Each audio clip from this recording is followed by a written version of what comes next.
For this week's crypto news weekly highlights, I will cover trader FilB-FilB's Bitcoin price prediction and trend from now till mid of 2020. China's local court confirms Bitcoin being a virtual property. The US Senate's hearing on Calibra with David Marcus. Traders mulling over Bitcoin's possibility of crashing back to $6,000. IBM tops the number of blockchain patents. Canada's municipal town to accept crypto for taxes. Tom Lee believes Bitcoin to hit $40,000.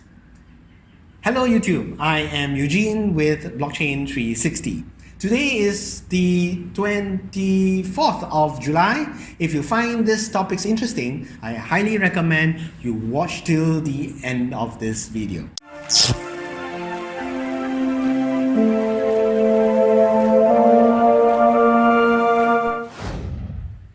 Okay, let's have a quick look at the markets today. Today is the 25th of July.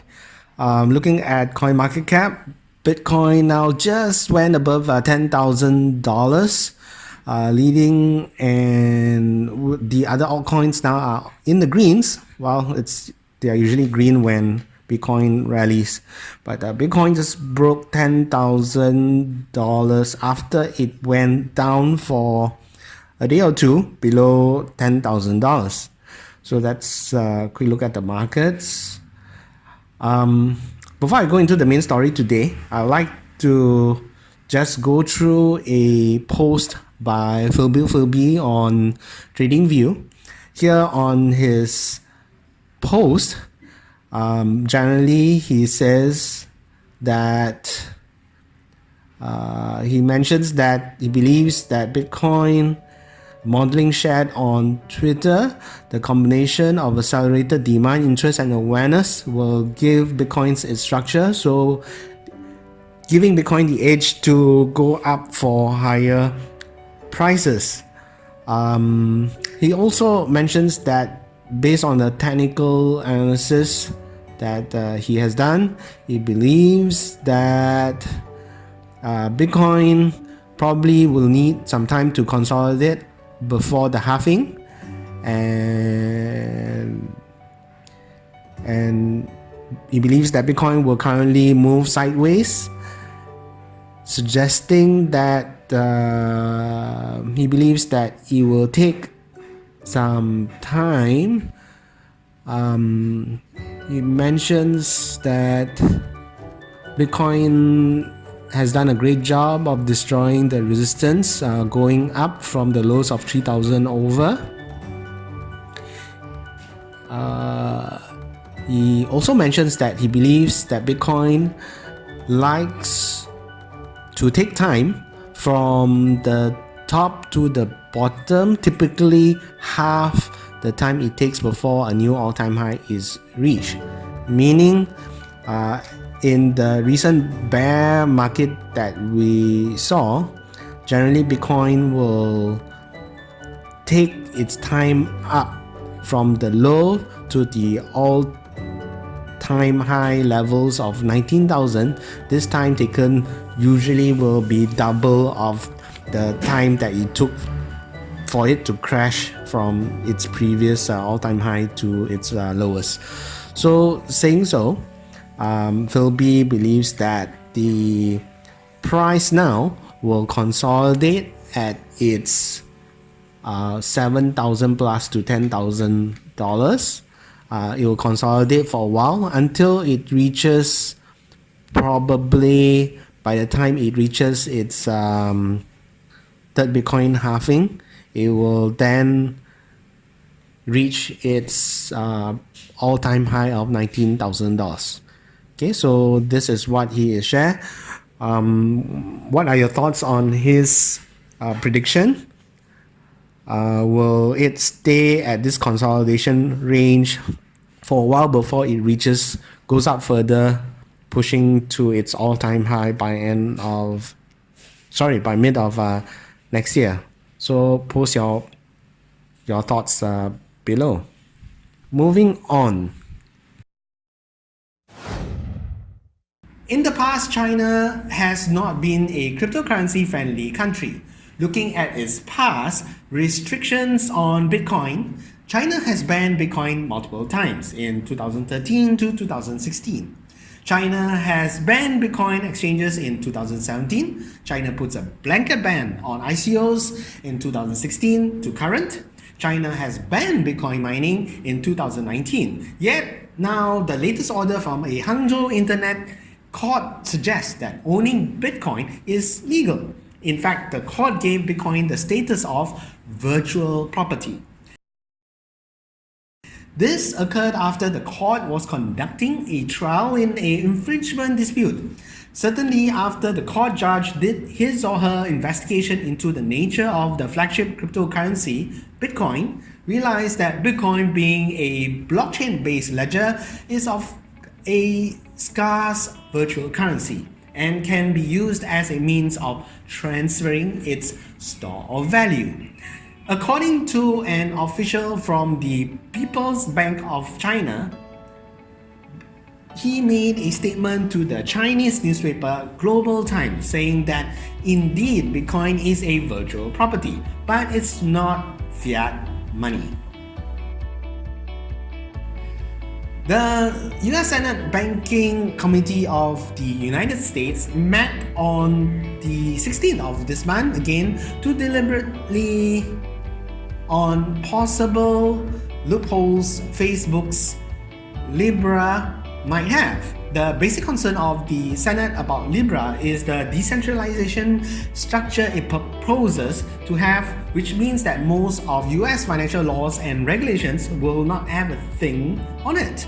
While answering questions from the Senate members, David Marcus, who heads Calibra, stated that Libra will only be integrated into Facebook's two major platforms, which is Facebook and WhatsApp. He further stated that the platforms will not be integrated with other cryptocurrency from the competitors, but Libra will be built in such a way it will be able to accept competitors' currencies. According to Marcus, Facebook does not know how much will be invested into the project yet. Marcus further explained that Libra's headquarters has been slated to be in Switzerland, which is known as the financial service powerhouse of the world. He claimed that Calibra is not going to monetize user data, but in the event that partner organization demands it, proper consent will be gotten from the users. The Bitcoin market again was bursted with bears who brought the price to a below $10,000 mark. Notable Bitcoin enthusiasts and traders said it is a possibility that the price going way down even to $6,000 ranks. This change could be easily linked to negative pronouncement given against Bitcoin recently by President Donald Trump, who took to Twitter to express his disbelief in Bitcoin and other cryptocurrencies, as well as Steven Mnuchin, the Treasury Secretary, describing cryptocurrencies as national emergency. Twitter cryptocurrency analyst Dave the Wave gave his own point of view about the dropping rates and explained that it is much needed for the market to stabilize.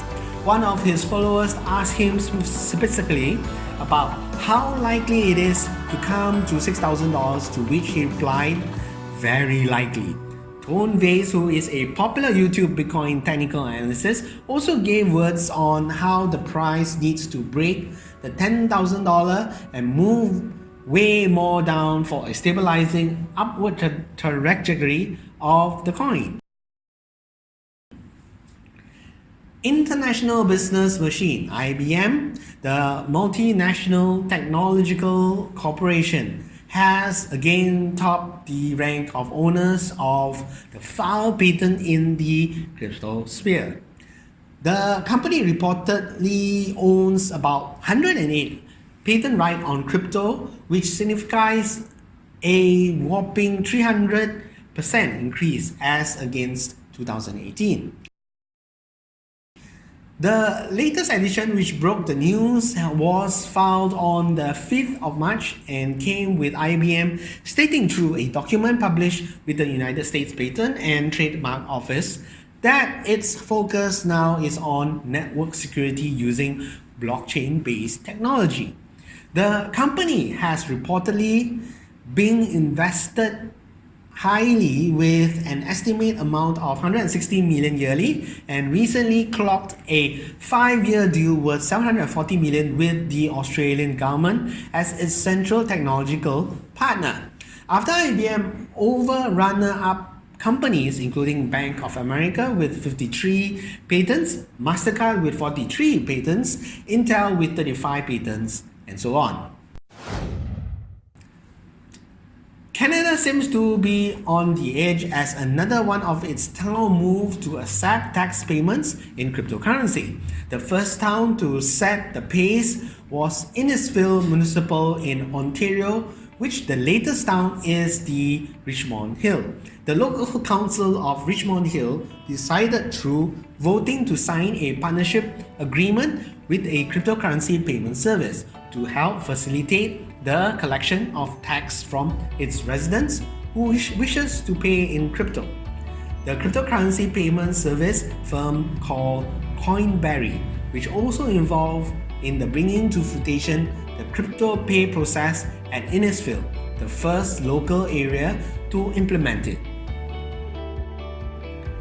The move, which was explained to be made in anticipation of the general acceptance of digital payments in alternate currencies, according to the Deputy Mayor of Richmond Hill, Joe de Kuala, who stated in his own words that we believe that the demand for a digital currency payment option is only going to grow in the coming years, especially amongst millennials.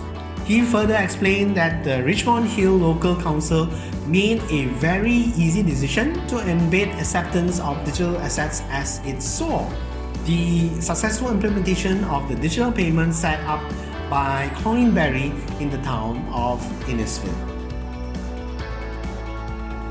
The implementation is currently ongoing and might take a few months before it comes to life.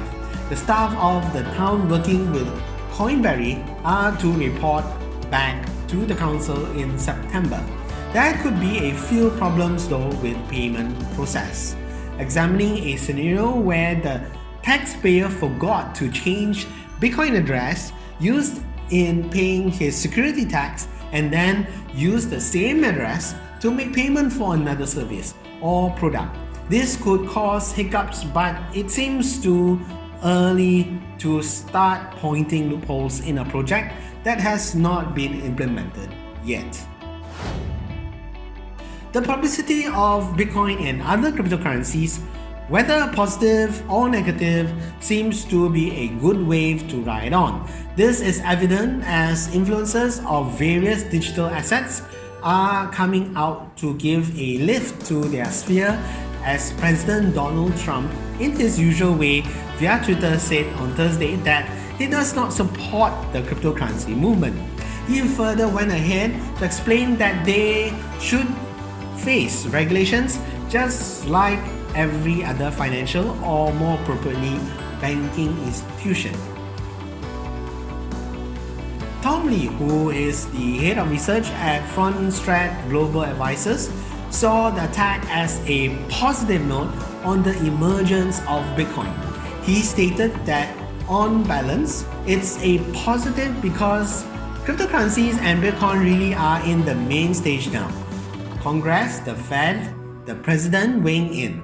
He further said that the Federal Reserve Chairman Jay Powell also mentioned Bitcoin and Facebook's Libra consistently in a hearing with the Senate, and that all of these moves might be what Bitcoin needs to clock the $40,000 mark. Heavyweights in the crypto industry like Brian Armstrong also hopped on the train to say that he dreamt about a sitting US president needing to respond to the growing cryptocurrency usage years ago. He then sealed his words in a final tweet stating that first they ignore you, then they laugh at you, and then they fight you, then you win. It is evident that cryptocurrencies and Bitcoin are finally getting a stage they deserve, at least in terms of publicity.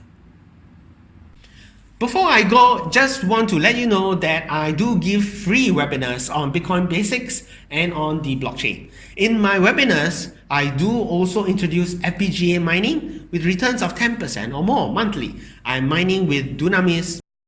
It's transparent, safe, and reliable. The reason it is transparent is because Dunamis is a registered and regulated co-location company in the United States. It does not sell mining contracts as per se, but rather high-capacity security mining space. Therefore, our mining machines, the co-location service, and the low electrical fees of 5 cents per kilowatt hour is charged separately. With the low electrical fees of 5 cents per kilowatt hour, it is then possible to gain more than 10% per month. Do explore my free webinars. The link to the webinar schedules are shown in the description below. That is all we have for this video. I sincerely hope you have enjoyed this sharing. If so, please punch the like button. If you have any comments or questions, please post them below. Until the next video, continue hodling and have a fantastic week ahead. Bye. Blockchain 360.